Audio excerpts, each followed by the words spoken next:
Justin, you say that you actually prefer the octopus ending to Frankenstein versus Baragon. You're fucking wrong.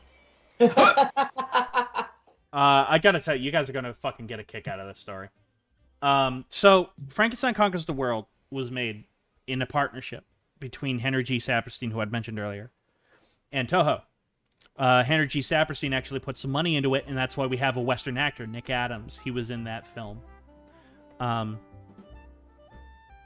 And he loved the Kong versus Octopus sequence from King Kong versus Godzilla and said, I want that again.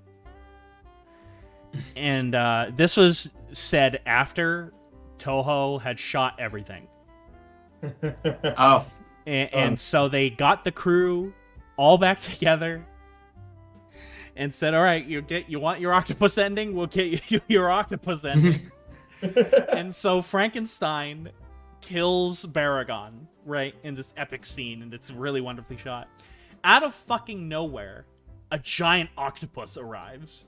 Out of fucking nowhere, this giant octopus, a really well animated or puppeteered octopus comes out of nowhere, which makes no sense at all, because this final battle sequence takes place in the middle of the mountains in Japan, not by the ocean. So how the fuck did an octopus travel all the way from the ocean up to these mountains where this battle took place? Regardless of that fucking logic, this octopus just comes out of nowhere and kills Frankenstein. It drags him into the water, and you're like, what the fuck was that?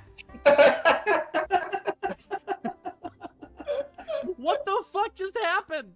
Strange how that's the weirdest thing in a movie where Baragon and Frankenstein fight. It's a weird fucking movie. Frankenstein Conquers the World is a weird-ass fucking movie. Really weird, but delightfully insane. Don't get me wrong.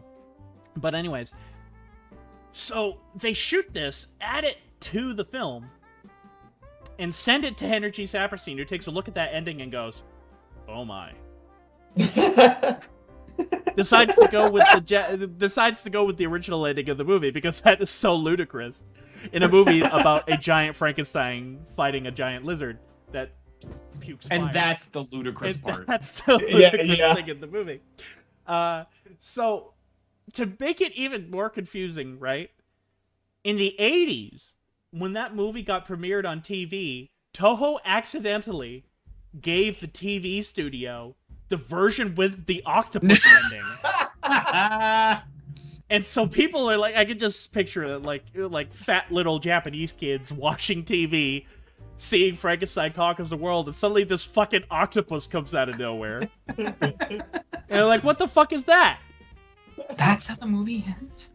That's how the fucking movie ends? So Frankenstein was fighting Baragon and everything was going well until this fucking octopus just... This fucking octopus comes out of nowhere. And I wish I could express how random the scene is, but I can't. Because this octopus literally just, like, comes out of fucking nowhere. Is it like one of those scenarios where it's like, it's the fight scene between, Frankenstein and Baragon, then it ends, and then it just hard cuts to this fucking octopus? Yes.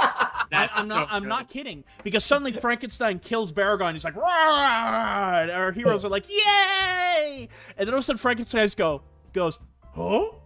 And then all of a sudden this octopus starts climbing out from behind him. And I'm like, what the fuck?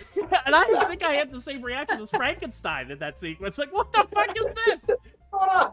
I have the same opinion as Shaw Stan right now. A random giant fucking octopus is the best Deus Ex Machina. Yeah. But Henry G. Saperstein, there is a happy ending to all this. Henry G. Saperstein did get his octopus sequence in War of the Gargantuas, because the opening of that movie has a boat get attacked by this giant octopus, and then the octopus gets attacked by the green Gargantua Gyra, and it's a phenomenal sequence. It's really good. It's really eerie. It's creepy. It's wonderfully lit. The puppeteering of the octopus is fantastic. It's a great sequence. But unlike in Frankenstein Conquers the World, where that makes no sense at all. Anyways, I just think that's a fucking hysterical story.